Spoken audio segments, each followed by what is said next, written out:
I'm E.G. Marshall. Welcome to the sound of suspense. Welcome to the fear you can hear. But mostly to the world of terrifying imagination. In the next 52 minutes, you'll hear a story about truth.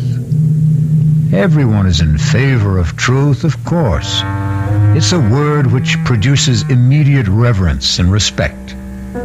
But sometimes the truth can be a terrible thing, even a shattering thing.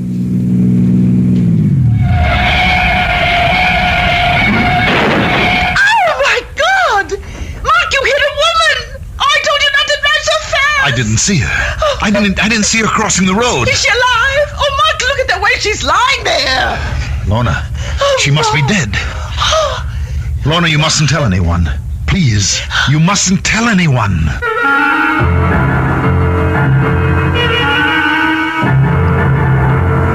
Our mystery drama, The Ring of Truth, was written especially for the Mystery Theater by Henry Slusser and stars Agnes Moorehead.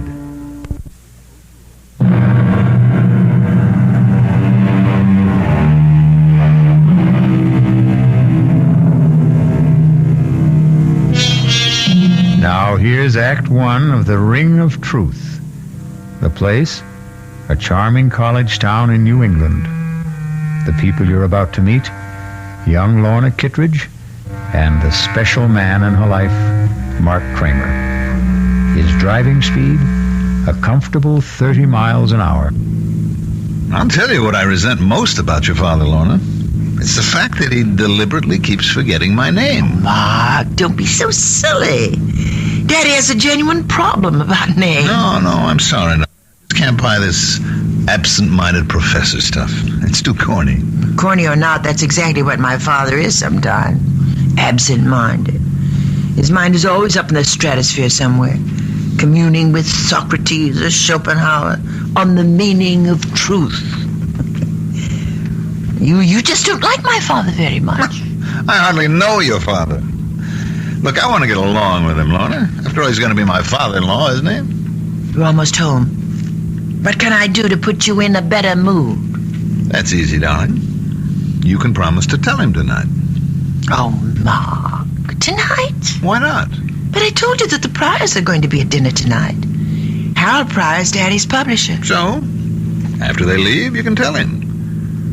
Lorna, we've been engaged for almost 3 weeks now, and nobody knows about it except you and me. Well, isn't that enough? Not for me, it isn't. No. I'm the kind of guy who wants to shout it from the housetops. Yes, I do, too. I really do, Mark. I love you so much. All right, darling. Then prove it.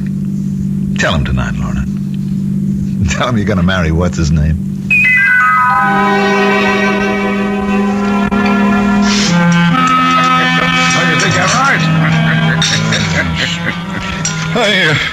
You're quite right, Harold. What the book needs is a much sexier title. Well, of course, there isn't a word about sex in it, but what's the difference as long as it sells, huh? What's the latest book about? Why, truth, of course. Daddy's favorite subject. Should be everyone's favorite subject, in my opinion. You know, if you really want a suggestion for a new title, Professor, I think I have one. Do you, Mac? Daddy, the name is Mark. Oh, yes, of course. I'm sorry, Mark. Well, go on. Let's hear your suggestion. Why not call it The Ring of Truth? Well, I think that's a very good name, but, of course, that's up to Professor Kitteredge. It's not a bad title, Mark, but, well, it does imply a lack of sincerity, doesn't it? The Ring of Truth is only the surface appearance of it.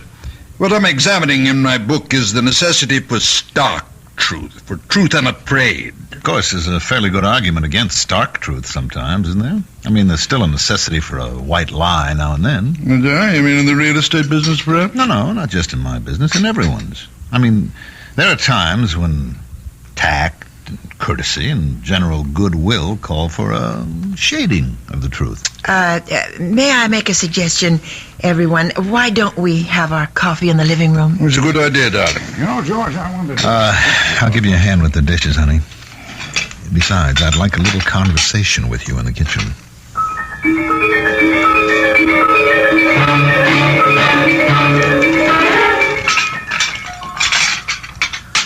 All right, Mark. I know what you're going to say. Daddy was impossible tonight. Now, your father's a great scholar, man of ideals, the Albert Schweitzer of New England.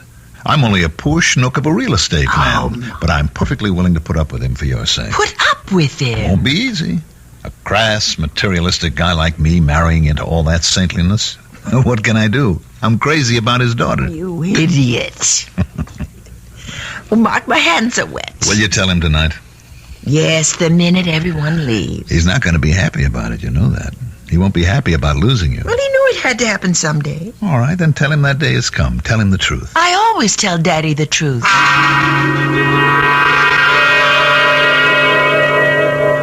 Daddy, can I come in? Yes, darling, of course.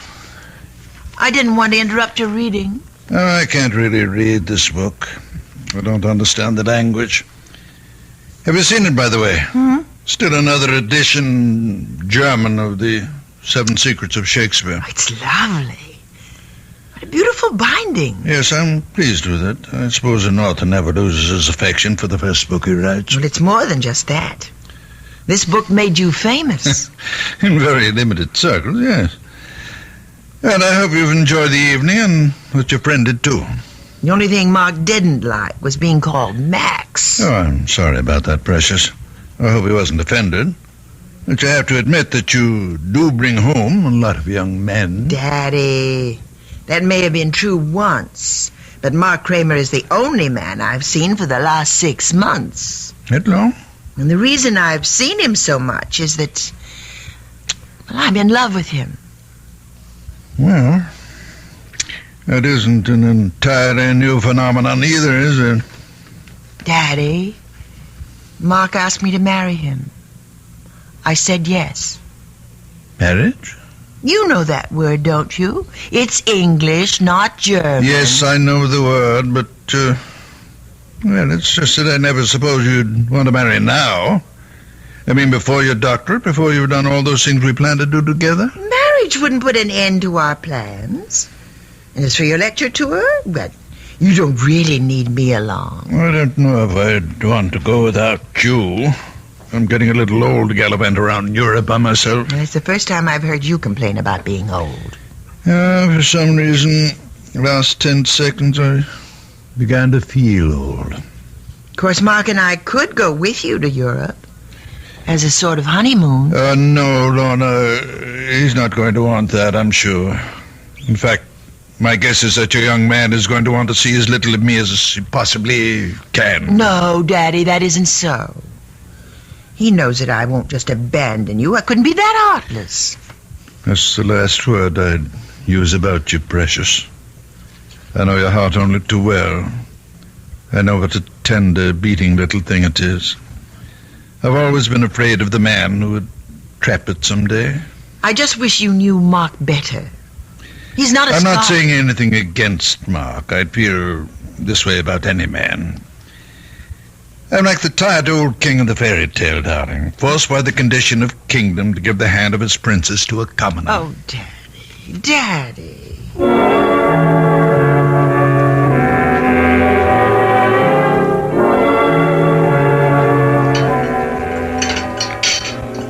Mark, you're just being pig-headed. It won't even be 6 months. And by that time, I'll have my doctorate, and Daddy's lecture tour will be over. Oh, that's great. Just great. Waiter, where's that drink I ordered? Mark, I've never seen you have more than 2 martinis in my life. Oh, you're wrong, my love. I had one before you got here. The one coming up will be number 4. Mark, please, don't be so upset. I'm not breaking our engagement. I'm simply asking for a postponement. How long did he take to talk you into it, Lorna?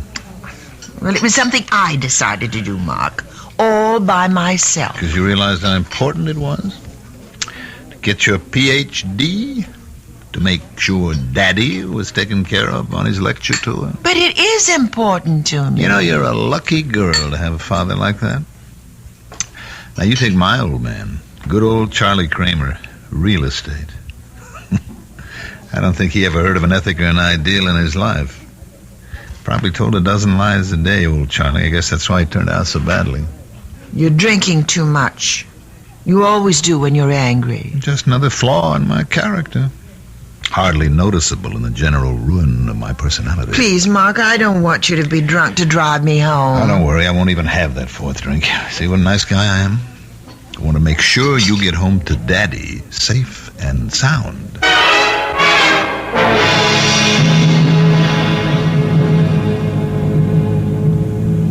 Mark, are you sure you don't want me to drive? No, you just leave the driving to us.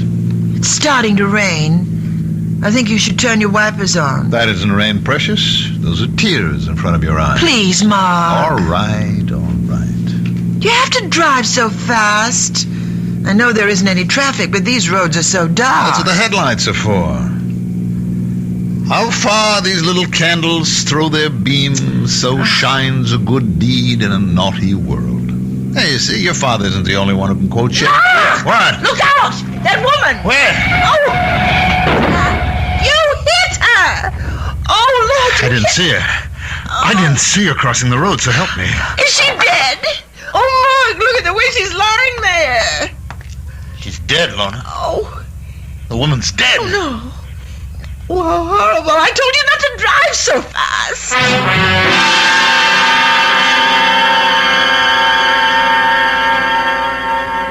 Oh, Daddy, it was so awful. And it was my fault. My fault that Mark drank so much.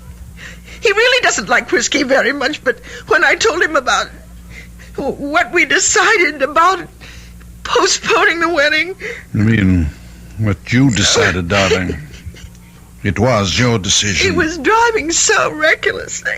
He must have been going 60 miles an hour on that road. The speed limit there was only about 30. They haven't arrested him, have they? No. But the police were called, weren't they? Yes. They know Mark, of course. He's lived here all his life. Didn't they give Mark a sobriety test? No, nobody even suggested it. I mean, Mark didn't seem to be drunk at all. Not after it. And of course, he didn't say he'd been drinking. He didn't mention the speed he was traveling at. Well, they asked him. Mark said he was going 35, and the woman just stepped out in front of him. I see. He had to say it, Daddy. I mean, otherwise it would have been a crime, wouldn't it? I think it's called vehicular homicide. Well, he could go to prison for that, couldn't he? Perhaps. Oh, Daddy. Donna, what did you say? What? What did you tell them when the police talked to you about the accident? Oh, they didn't. They didn't ask me anything. They said there would be an inquest to determine the facts. I suppose I'd have to answer questions then. And what will you say then? Why, I don't know. I mean, I have to corroborate Mark's story, of course. Is that what you're going to do? Oh, and if you could have seen his face, Daddy, it was like a child. Like a little boy, afraid to be punished. He said, "You'll stand by me, Lorna, won't you?" And so you're going to stand by him. You're going to forget all you ever learned about truth. You're going to lie. But, Daddy, what else can I do? I can't advise you, my darling. All I can do is remind you that you and I have always loved truth as much as we've loved each other. Are you going to change now?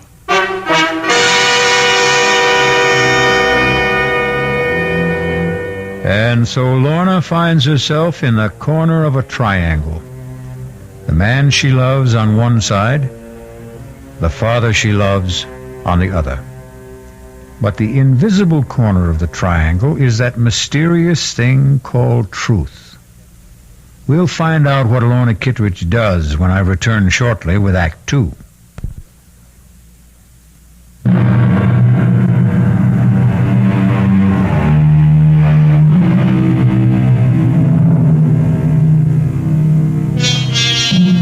Ye shall know the truth, and the truth will set you free.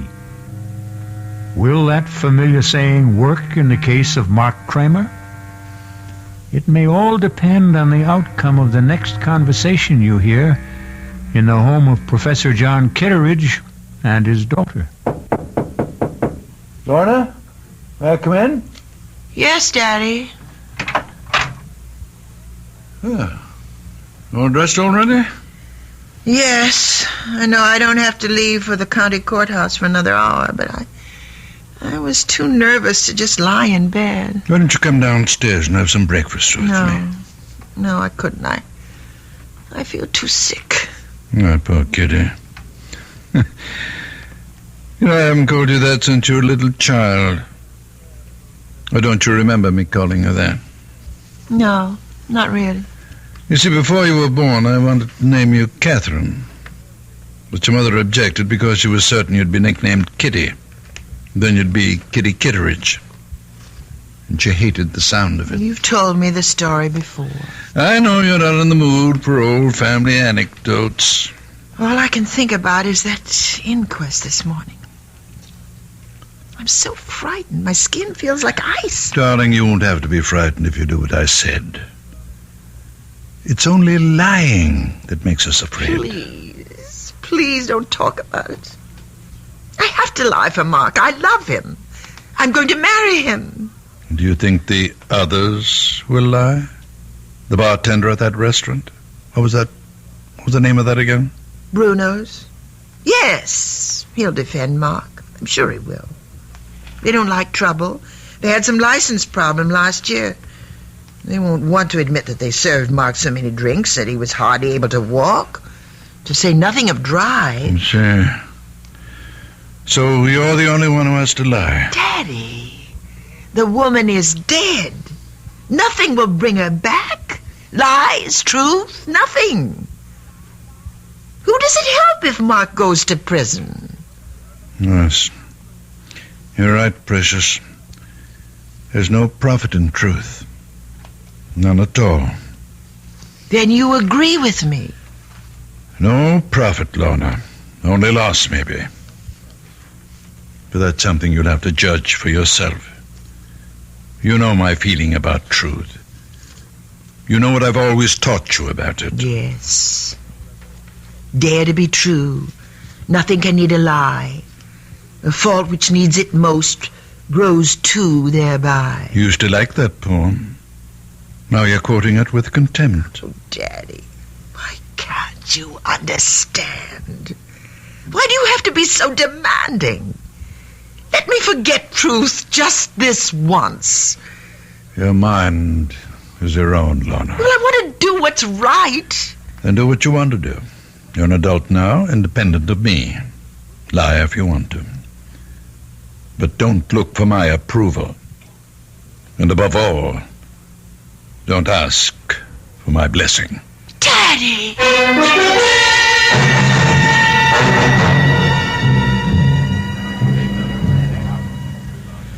Let's have some quiet. The coroner's jury has to hear the testimony if they're going to judge it. Sergeant McKeon, was any investigation made of the skid marks at the scene of the accident with a view to determining the speed of the vehicle?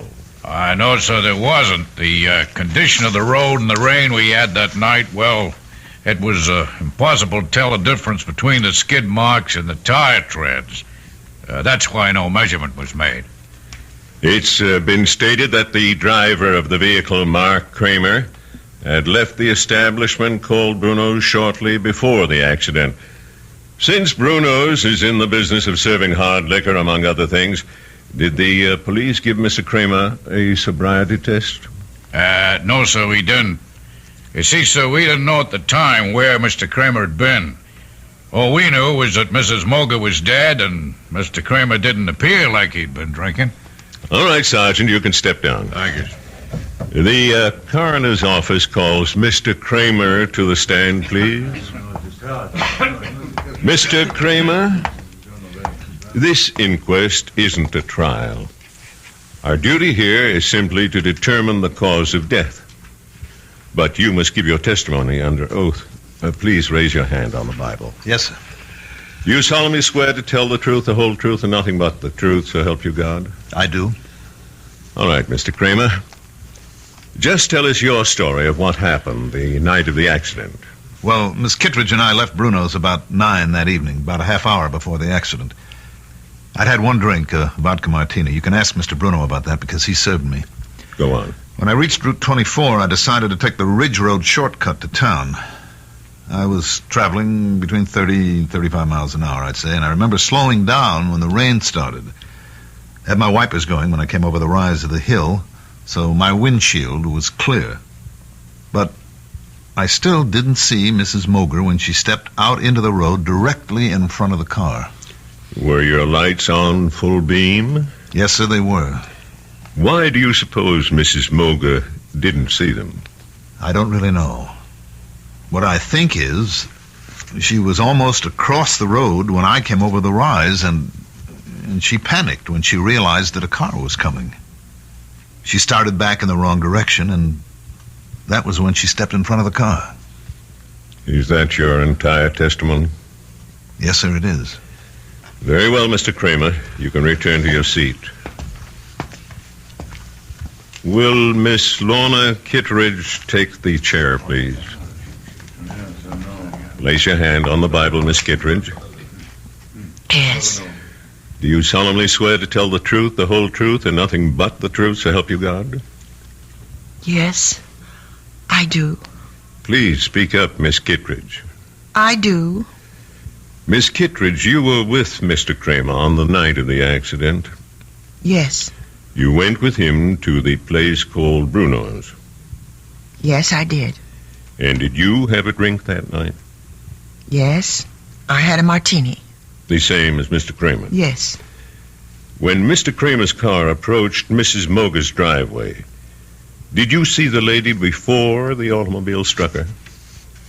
I'm not sure. I think I saw her for just a split second. And then the car hit her. It was all terribly unreal. Were you aware of the speed you were traveling at? Miss Kitteredge? I'm not sure of the exact speed. Mr. Kramer thinks it was between 30 and 35. Do you agree with that? No. What was that? It couldn't have been that. It was more like 55 or 60. Did you say 60, Miss Kitteredge? About that, yes. Lorna, for God's sake! I hope you've considered this reply, Miss Kitteredge. Yes, I've considered it. We were traveling at least that. I'd been looking at the speedometer only a few minutes before. I was complaining to Mark about his speed, but he wouldn't listen to me. He wasn't in any mood to listen. He was angry and he was drunk. Lorna! Please, everybody, quiet now. Mr. Kramer, please take your seat. It's the truth. The truth, I can't help myself. He was drinking. He had too many martinis and he was drunk. Are you telling us he had more than one drink? He had 4. I know he did. And he drove like a madman. No matter how I tried to stop him, he never thought that woman would be on the road at that time of night. But he wouldn't listen.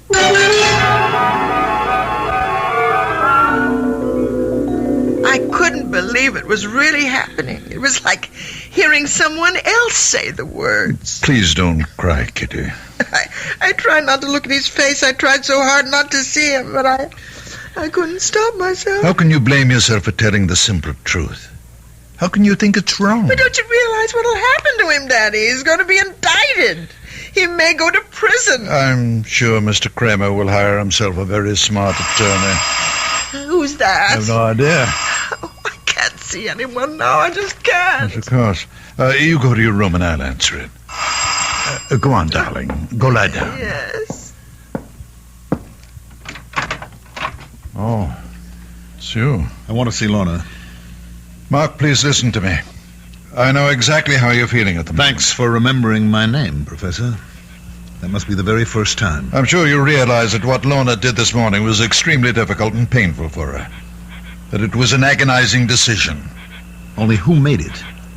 Lorna's lying down right now. I suggest you try telephoning her later. I'm not leaving until I see her.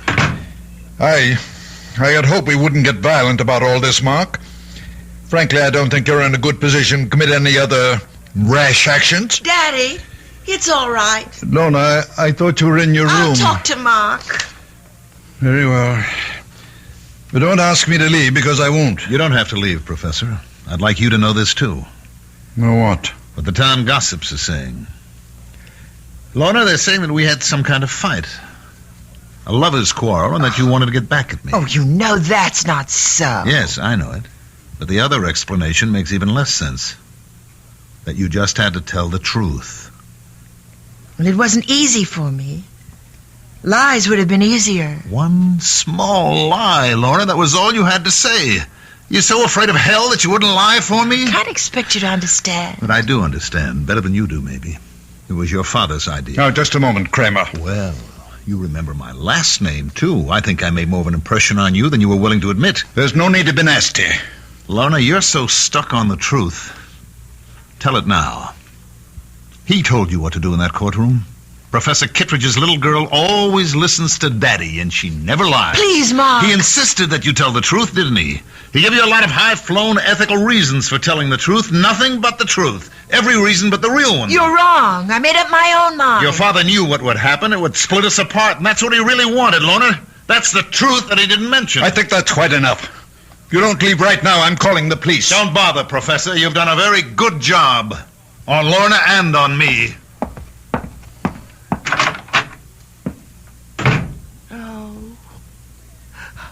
Oh, Daddy. Daddy. Kitty, don't.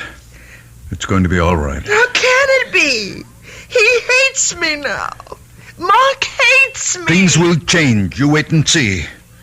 He'll get himself a smart lawyer, and nothing will happen to him.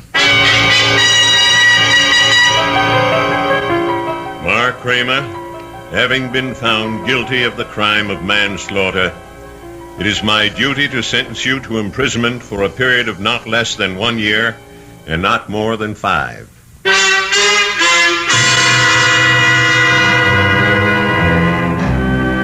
And so the truth has not set Mark Kramer free.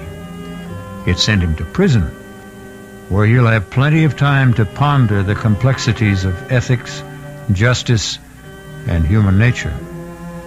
Or perhaps he'll ponder something else, like revenge. We'll find out when I return shortly with Act 3.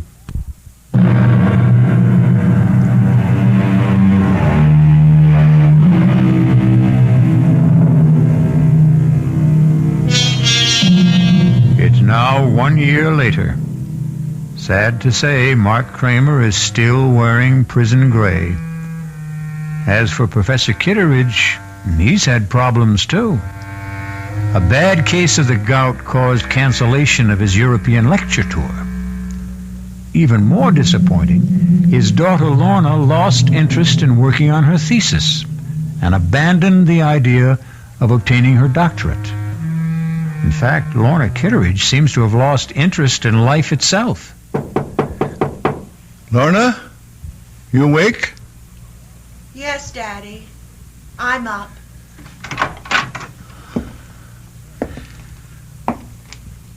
Darling, it's almost noon. It's not like you to be in bed so late. I just didn't feel like getting up. Did you sleep badly again last night? Last night, the night before that. Oh, Lorna.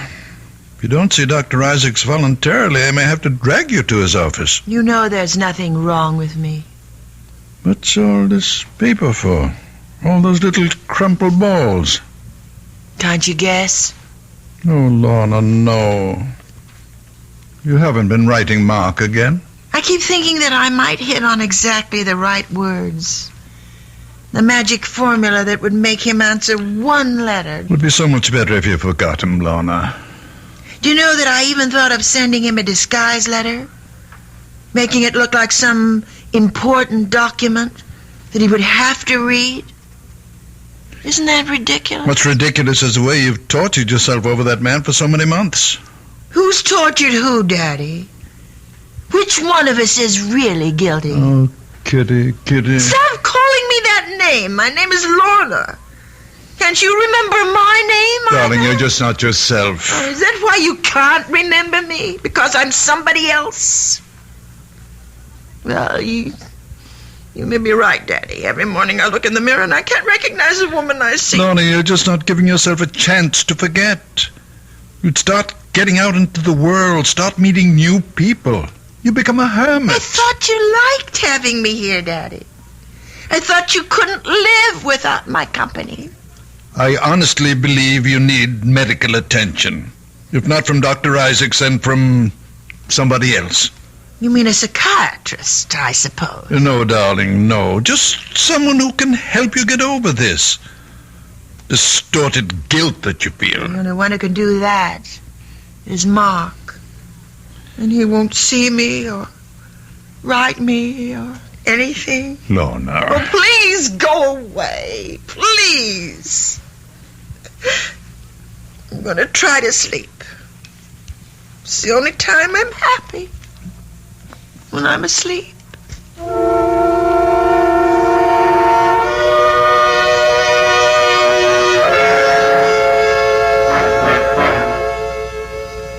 right. Step right over here, Kramer. Anything you say, guard. Remember, visiting time is limited to 15 minutes. Look, I don't want the 15 minutes. They're being forced on me. Sit down and behave yourself. Yes, sir. Anything you say, sir. Well, no, Mark. Make it fast, Professor. I've got important matters to take care of back in the shop. I'm making a very special license plate. Mark, I know you resent the fact that I've forced this encounter. Took some doing, believe me. Uh-huh. Why did you go to all the trouble? Because it's a matter of health. Lorna's health. She's pining away for me, is that it? Well, tell her to stop, Professor. My nights are filled with sweet dreams, and she is in none of them. You tell her that for me. I want you to see her, Mark. Oh, I wouldn't force that issue, Professor. I don't have anything nice to say to your daughter. You misunderstood Lorna. Couldn't expect you to applaud what she did in court. But if you really thought about the ideals that motivated her... Whose ideals? Yours or hers? Do I have to separate them? Yes. But you can't, Professor. Because she's your monster. You've got her all twisted up between her ethics and her instincts. I suppose you're proud of the result, but it's a fake. There's nothing fake about her principles. She doesn't have principles. All she has is you. Her shining example. She wants you to love and admire her, so she does what you expect. That's why Daddy's little girl always tells the truth. She does tell the truth. Always. And her father? I abominate lies. You won't even lie to yourself. Then tell me this. Weren't you happy when Lorna and I broke up? Didn't it save your happy home? I can see that coming here was a mistake. You're a hypocrite, Professor. This whole thing was your doing, and I'll never let you forget it. Goodbye, Mark. Wait a minute. There's something you should know. What's that? I'm being paroled next week. Tell that to your daughter. Maybe it'll improve her health.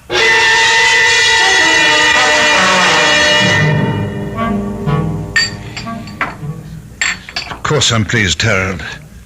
It's just that I'd much rather see a new book of mine published than a new edition of an old book. Well, you can't argue with success. People never seem to tire of the 7 Secrets of Shakespeare. I suppose I shouldn't complain. It does buy the groceries. Well, just cash the royalty checks and be happy. Now, tell me how Lorna's doing. Feeling any better? Oh, still a bit run down, I guess. Well, that's too bad. I suppose you know that young man, Kramer, that he's out of prison. For about 2 months now, I gather. He, hasn't been in touch with Lorna? No, and I don't think he will be. Funny thing is, he's been in touch with us. With you? What's that before? Well, actually, it seems he went to Merritt Bob's first. My first publishers? Yes, talked to everyone who would talk to him. Then he approached members of my own staff. He even tried to get an appointment with me, but I put him off. What do you suppose he wants? He's an embittered young man, you know. Well, I spoke to George Merritt. He didn't know about Lorna and this fella Kramer. He thought Kramer was an article writer looking for biographical material. George said that he seemed to know an awful lot about you already. I don't much like the idea of someone like that snooping into my life. Why do you suppose he's doing it? Hard to say. Rancor, I suppose. Hopes he can find something unpleasant in my past.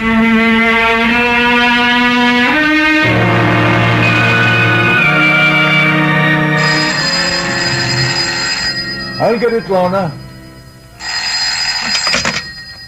Hello? Professor Kitteredge? Yes? Mark Kramer, Professor. Oh. Yes, I was just speaking about you the other day with my publisher. I'd like to see you, Professor, this evening, if that's possible. See me? Or Lorna? No, just you. If Lorna wants to be there, that's her business. Something tells me she'd rather stay away. Can you give me some idea of why you want to see me? You might say it's a business matter. Who is it, Daddy? What time would be good for you, Professor? Make it, about 9. I'll make it exactly 9. Daddy, you look so strange. Who was that on the phone? It was Mark Kramer, Lorna. Mark? He's asked me to see him at 9 tonight. I have no idea what he wants to say, but whatever it is, I'm sure it won't be anything pleasant. I'd rather not be here. I didn't think you would. Mark blames me for what happened in court, not you. He refuses to admit that it was your own love of truth. My love of truth? Daddy, you never understood me yourself. How could you explain me to someone else? I didn't love truth. I loved Mark. You did what you had to do. What your conscience told you to do. My conscience? Is that what I was satisfying? That small little voice inside me? It can be a loud voice, darling. A very compelling But voice. I still hear it. It's still talking to me. And you know what it's saying? You fool. You fool, you fool. Lorna. I think I'll go out now, Daddy. Right now.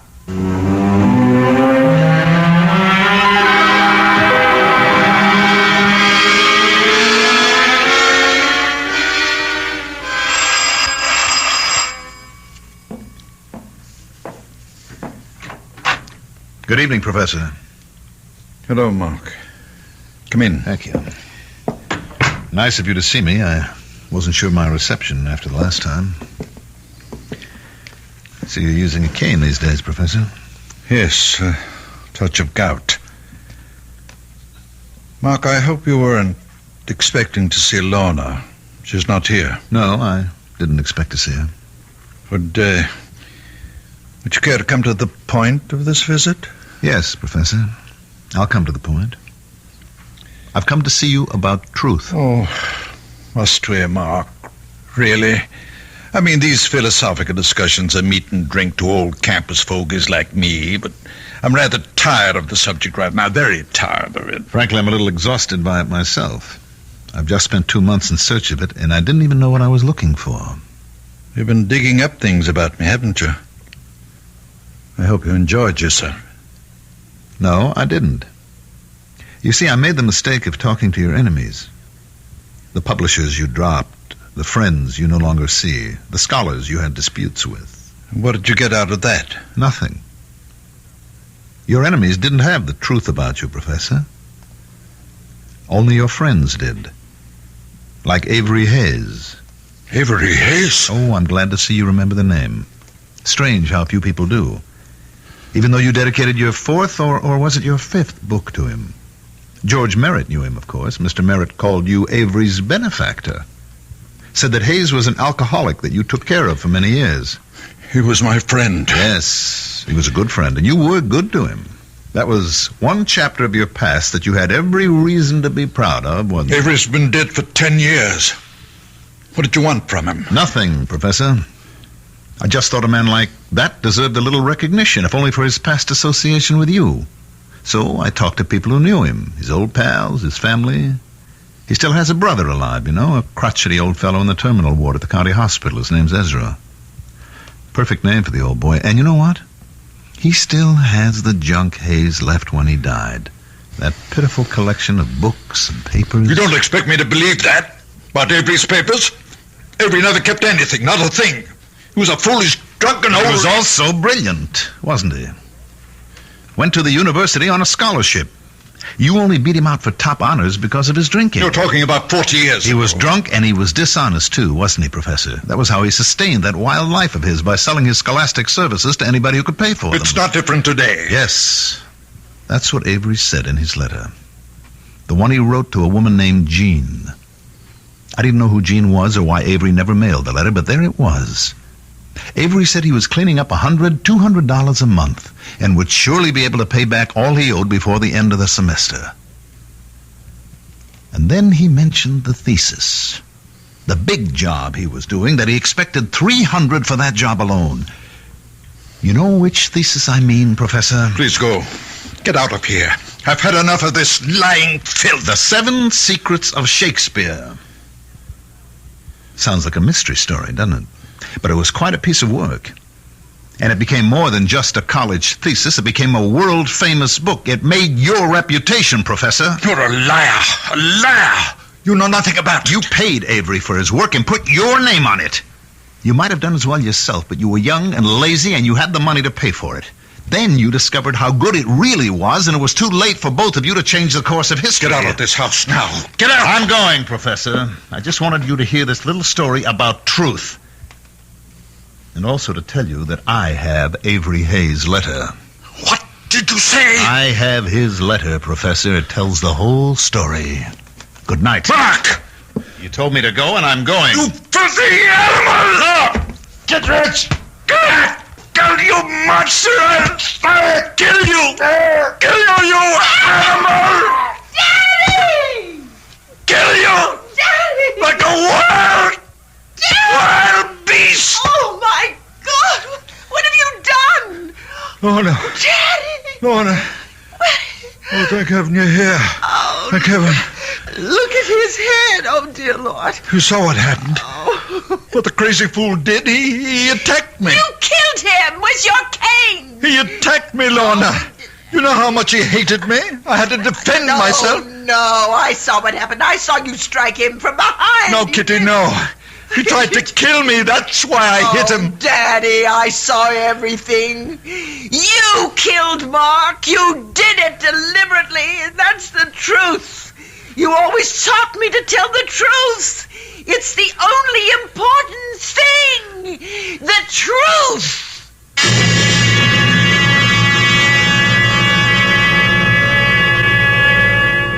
Oliver Wendell Holmes Jr. said, "All I mean by truth is the road I can't help traveling." Well, Professor Kitteredge traveled his road, and despite his good intentions, it turned out to be the road to hell. I'll be back shortly.